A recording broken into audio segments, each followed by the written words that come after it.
Halo teman-teman, bertemu lagi di channel Guru BK Konselor. Teman-teman, di video kali ini saya ingin mengajak teman-teman berdiskusi sekaligus sharing permasalahan yang kita alami di tahun ajaran baru ini ya. Nah, di video sebelumnya saya membahas tentang tugas guru BK di awal semester gitu ya. Nah, salah satunya adalah kita membagikan jurusan IPA IPS ataupun peminatan siswa-siswi kita. Tentu ketika kita membagikan kelas itu atau membagikan jurusan ini, ada dasar-dasar keilmuan yang sudah kita terapkan seperti itu ya, yang sudah kita terapkan dan kita praktekkan di masing-masing siswa kita. Sehingga kita memutuskan siswa A ke jurusan IPS, siswa B jurusan IPA, atau peminatan IPA atau peminatan IPS. Nah, mengapa demikian? Karena memang kalau kita mengikuti kehendak hanya kehendak siswa ya, kita hanya melihat dari kehendak siswa, takutnya itu selalu berubah-ubah. Makanya saya sampaikan sebelumnya bahwasanya ketika kita merekomendasikan siswa-siswi kita ke jurusan-jurusan tertentu, pasti ada dasar yang kuat agar eh, kita sebagai guru BK mampu bertanggung jawab terhadap pilihan atau rekomendasi yang kita berikan. Nah, teman-teman, permasalahan yang menjadi permasalahan rutin kita ya, permasalahan rutin kita di setiap tahun ajaran baru itu, yaitu pindah jurusan atau dan pindah kelas ya. Misalnya pindah jurusan itu yang kelas 11. Ya, itu kan mereka sudah mulai ke jurusan IPA atau IPS. Nah, kalau pindah kelas ini cenderung seperti ke kelas 10, kelas 11 dan kelas 12. Macam-macam alasannya. Ada yang alasan temannya, kemudian alasan pergaulan dan persaingan di kelas tersebut ya. Nah, jadi teman-teman, yang pertama yang ingin saya bahas adalah pindah jurusan. Problem guru BK di awal semester itu menghadapi siswa yang ingin pindah jurusan. Bagaimana cara kita menghadapinya? Ya. Nah, jadi teman-teman, eh, saya ini menjadi permasalahan rutin saya ya, pindah jurusan ini. Padahal ketika saya memetakan atau merekomendasikan siswa itu ke IPA atau ke IPS, itu sudah berdasarkan kajian keilmuan dan data-data yang kita dapatkan dari hasil tes siswa itu sendiri. Pertama, hasil tes psikotes ya, kalau saya ya, hasil psikotes siswa. Kemudian yang kedua, hasil pemetaan jurusan atau cita-cita siswa. Itu yang kedua. Dan yang ketiga, hasil belajar siswa di semester sebelumnya. Nah, kan dari ketiga itu kan sebenarnya sudah cukup kuat ya. Kalau saya bilang sudah cukup kuat untuk guru BK merekomendasikan jurusan yang kita anggap ini sesuai dengan siswa kita. Ternyata ketika sudah kita bagikan, masih ada saja. Ya, kalau saya itu kurang lebih masih ada sekitar 3 atau 4 orang ya, tidak banyak, tidak lebih dari 10 lah. Oke, 3, 4, dan pernah waktu itu 7 ya, dan tidak pernah lah lebih dari 10. Nah, jadi bagaimana kita memecahkan solusinya? Ya, pertama saran saya kepada teman-teman jika menghadapi permasalahan ini, yang pertama, teman-teman cross check terlebih dahulu. Ketika anak, Pak, saya ingin pindah jurusan dari IPA ingin pindah ke IPS. Pertama yang kita tanyakan, apa alasannya? Ya, mungkin anak itu menjawab, karena kami merasa lebih realistis, Pak, jika mengambil jurusan IPS nanti untuk perguruan tinggi. Mungkin itu yang pertama. Kemudian yang kedua, eh, sepertinya kelas saya yang sekarang, kelas IPA yang saya sekarang, pergaulannya tidak cocok dengan saya, Pak.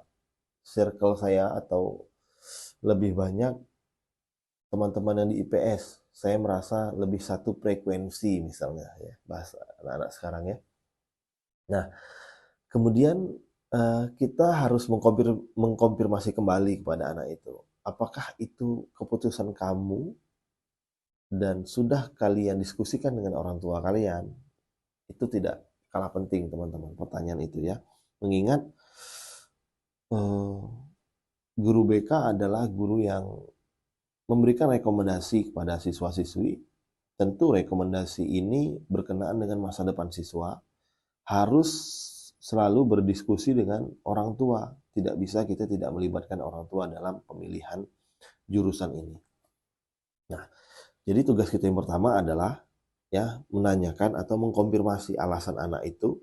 Kemudian yang kedua, hal apa yang membuat dia seketika itu berubah. Kemudian yang ketiga, dia harus segera mengkonfirmasi kepada orang tua atau berkomunikasi dengan orang tua bahwasanya keputusan dia ingin pindah jurusan itu orang tuanya sudah mengetahui.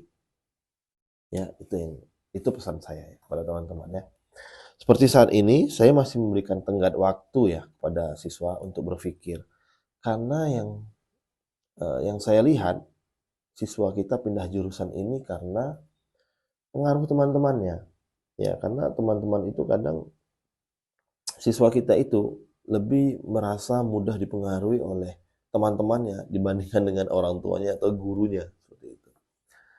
Ya, bisa kita maklumi ya, karena intensitas persahabatan siswa kita itu mulai dari pagi sampai sore hari ya, atau bahkan sampai malam hari, karena sebegitu dekatnya mereka berteman, sehingga persahabatan itu mempengaruhi pilihan karir mereka.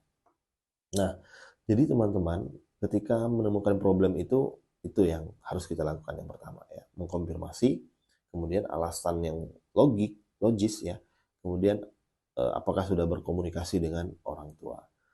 Dan beri waktu anak itu berpikir mungkin 2 atau 3 hari ya, 2 atau 3 hari.